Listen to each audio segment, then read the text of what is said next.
So the monastery gave people the opportunity to ask some questions on Buddhist philosophy. And so this is my attempt to try and answer as much as I can. And some of the questions were quite long as they were explaining on where they were coming from. So to fit them on the screen, we've had to paraphrase some of them.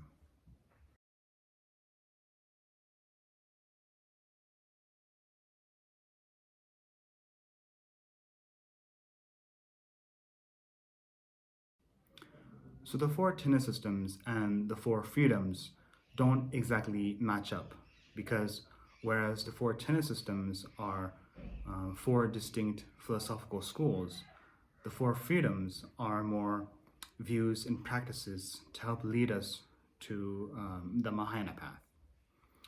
And so I explained the four tenet systems before, but the four freedoms are 1, freedom from assertions; 2, freedom from mental engagements; then 3, freedom from negation, affirmation, adopting, and rejecting; and then 4, freedom from expectations and doubt. And so the first one, freedom from assertions, means for us Madhyamakas, we don't make any assertions when talking about the self or the ultimate reality of phenomena. And then the second one, freedom from mental engagements, means for us in our practice and meditation, we don't let ourselves engage in objects that we usually think of as inherently existent. And so instead, our awareness is meant to be free from any dualistic grasping. And then the third one, freedom from negation, affirmation, and so on, is it's the way we live, which is to not live in disparity of meditation and our everyday life.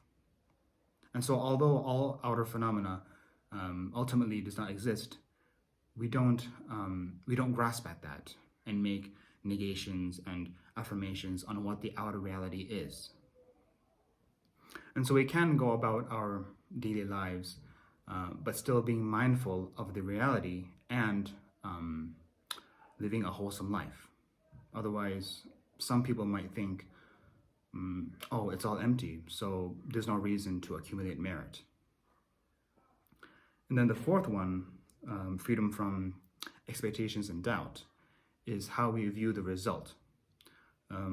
So by not expecting or preempting to become some higher self or something by thinking ahead, because that is still grasping at a self. And then doubt is not having a sort of logical understanding of the result. Like thinking, oh, how can I become a Buddha? Because I have so much faults. And so we need that conviction and informed faith in our true potential, and so that we don't doubt the possibility of liberation. And so we can apply these four freedoms and analyze them according to the lower tenets, as it can then help lead us to the higher Mahayana tenets. Because for our practice and views, our goal is to get to the highest understanding.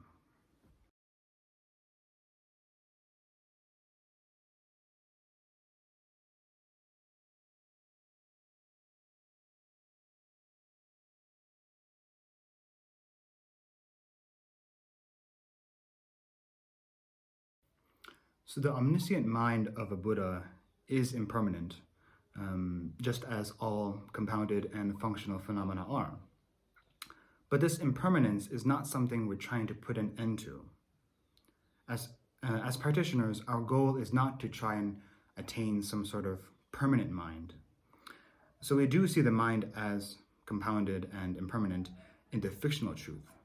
But the Buddha himself does not see himself as impermanent, because he is free from all dualistic grasping. And that is our goal as practitioners, to let go of all grasping. And so right now, we all have this primordial Buddha seed in ourselves, which is not conditioned. And in our practice, when we clear away the two obscurations, this Buddha nature, the Dharmakaya, is finally manifested and becomes clear. But even this Buddha nature is not our true self. And the state of Buddhahood is irreversible because we have completely destroyed all the mental afflictions, and so there's no cause to be reborn back into the suffering of samsara. And we say he is deathless because he has gone beyond and is not bound by the suffering of samsara, the suffering of death, as he does not die due to karma and afflictions.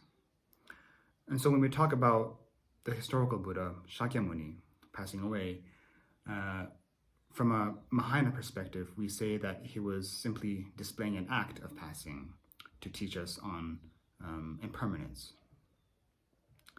And in the Tibetan Vajrayana tradition, we do have different terms for this, such as the Vajra body, the state of Vajradhara, and so on. But the reason for reserving these terms is to prevent us from thinking that it is our true self and something that we can grasp onto, which in turn would actually become an obstacle to us attaining it.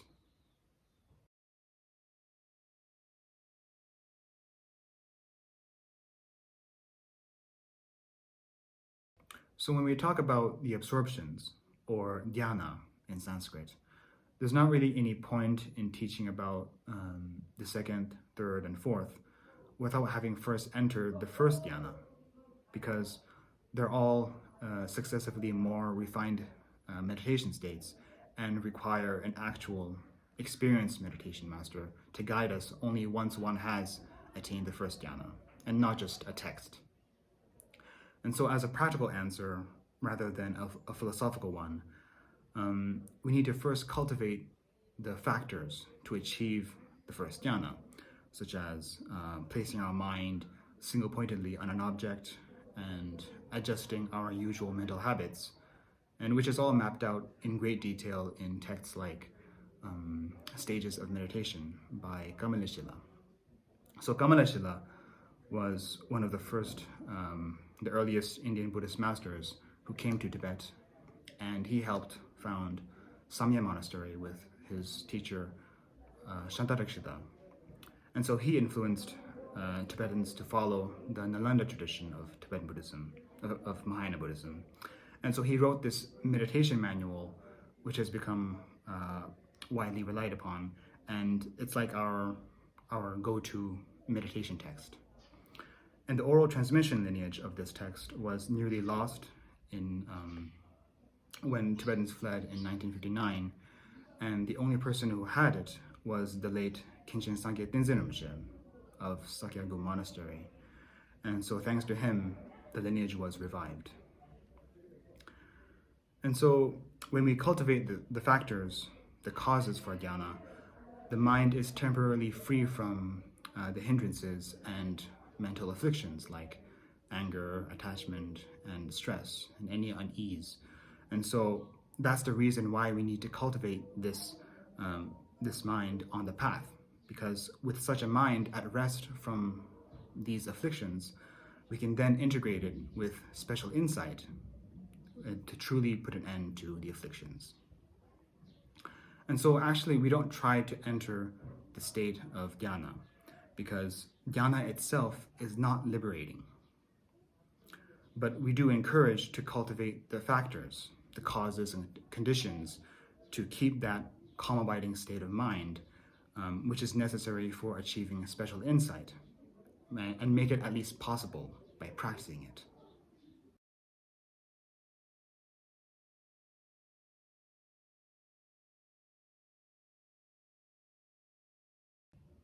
Now, generally speaking, the difference between the provisional teachings and the definitive teachings is when the teaching is about emptiness, or the nature that is free from the extremes.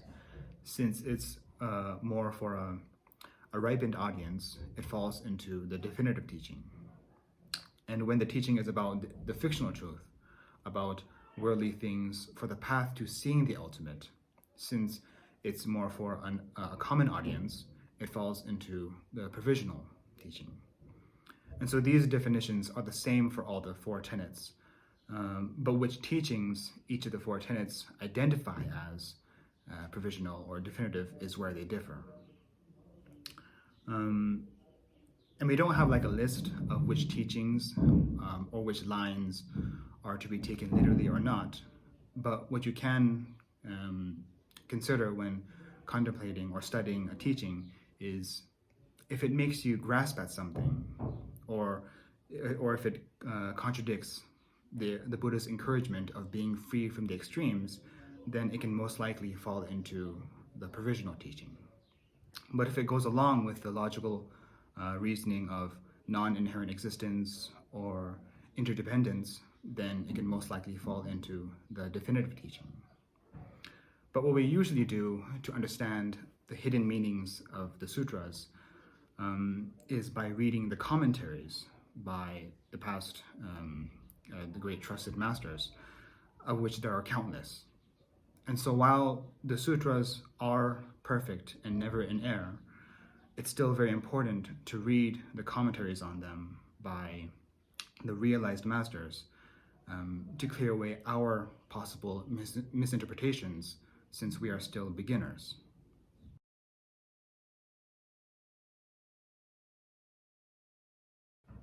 Now this term, Enlightened Courage, might be from the commentary on the 7-point mind training by the previous Dikko Khyentse Rinpoche, who was one of His Holiness Jira Dachen Doje Chang's main teachers. And so I'm not sure what that would be in Tibetan, since this is the only reference for it, which is in English. But I would imagine it is essentially his way of saying bodhicitta, which is the core of the Mahayana path. And so as wandering beings, we cultivate relative bodhicitta through the process of aspiring bodhicitta, the motivation or wish to liberate all sentient beings in samsara, and then with engaging bodhicitta, the application of the 6 paramitas and all the practices to accomplish that wish. And so the steps to practicing bodhicitta are wonderfully explained in this text, Enlightened Courage, as well as the classic Entering the Way of Bodhisattva by Shantideva, which I think has been taught recently online to the monastery members. And as for practicing today, now this is a timeless practice, and I think is always relevant. And especially with our modern technology and communication and access to the world, I think there is more awareness to what is happening around the world, and we see the sad reality that there is and has always been so much suffering and injustice. And so we can use this to remind ourselves and bring ourselves back to that mindset if we ever do lose focus. And what comes to mind when we contemplate on this term, enlightened courage, is no matter how many challenges we may face on the path, no matter how overwhelming this prospect may seem, we keep on practicing with fortitude and resilience for our own and others' welfare.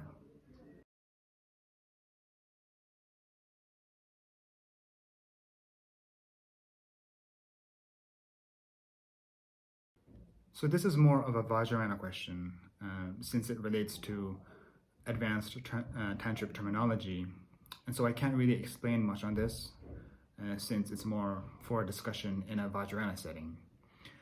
But this terminology comes from the Guhya Samaja Tantra, as well as the 5 stages teaching by Nagarjuna.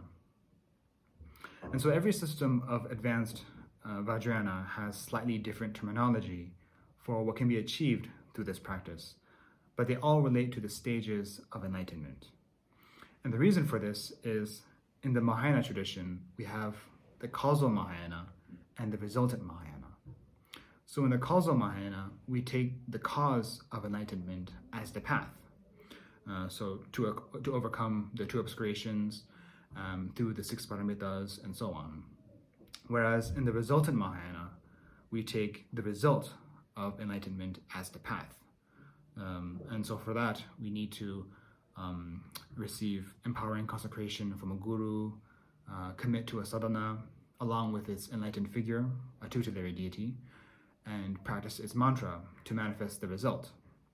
And so if it is authentic, it has to align with the paths to reach final enlightenment.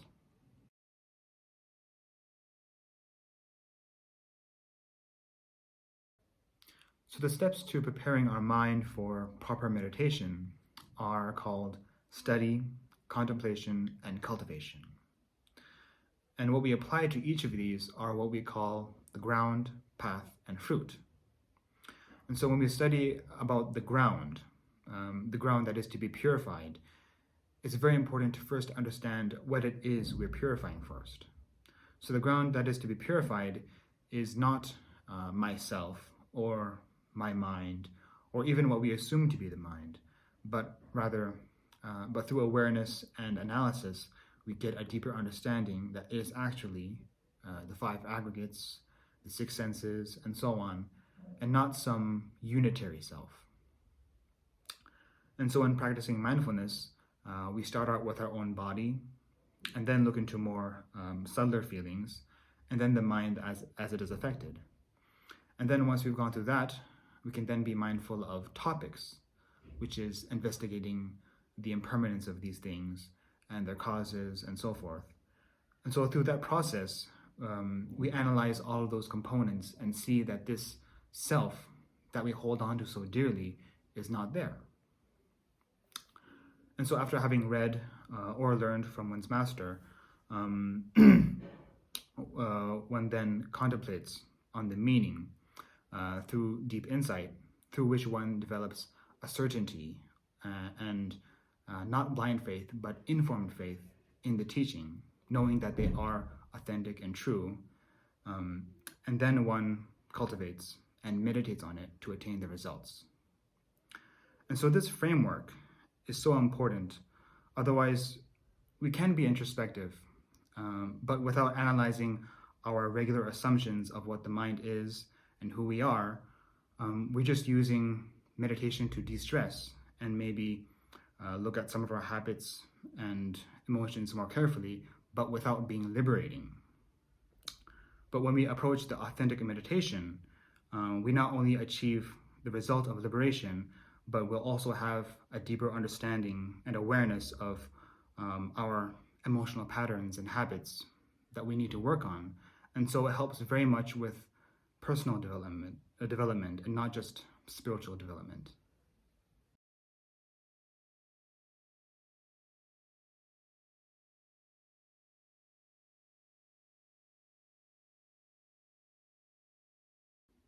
So in the relative sense, the Buddha we perceive is an individual, just as we all are. And now in some views, like Vedic traditions, they will say that when we attain our ultimate goal, that we join this ultimate Atman, or this ultimate oneness of self that pervades the universe. But as Buddhists, we have no such view. Even when we talk about the Dharmakaya, it's all from a relative point of view. And so the Buddha's omniscience is what we aspire for, and in his omniscience, he has no grasping or identification as a person or individual as we perceive him to be. And so our goal is to let go of this perception and bring out the Buddha nature from within us. And so this means that we also need to go beyond the grasping of any limiting extremes, such as, existing, non-existing, both, and neither. And what we have to caution against is the misunderstanding that this unenlightened self is to be given up, and this enlightened self is to be is something to become and something that we can grasp onto.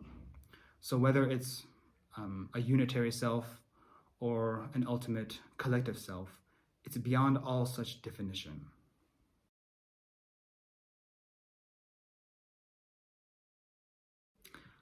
Now this is also related to Tantra, particularly the limited teachings of the Sakya tradition. And so again, this is not really the setting for giving a detailed explanation, But what I can help to clarify is, in the Tibetan Buddhist traditions, we Sakya practitioners have this term, non-differentiation of samsara and nirvana. And in the Kagyu tradition, they have Mahamudra, and Nimapas have Dzogchen or Ati Yoga, and so forth. And all because those terms are appropriate for very particular ways of meditating in Vajrayana. So Sakya Pandita, in his differentiation of the three vows, explained that if we are talking outside of a Vajrayana context in Buddhism, then it's the transcendent perfection of wisdom, the Prajnaparamita, which means that this inseparability of samsara, nirvana, and Mahamudra, and so on, that they're not something separate from that. And so for beginners on the path, the Prajnaparamita is the subject, and the object is emptiness. But in Vajrayana, being more advanced, these specialized uncommon terms are used for non-duality with no subject or object. And so that's the endpoint of Prajnaparamita. However, in the causal Mahayana, the methods for accessing that non-duality are not taught explicitly in detail, whereas in the resultant Mahayana, they are, which is why these special terms are used about non-duality. But it is actually still no different from the transcendent perfection of wisdom.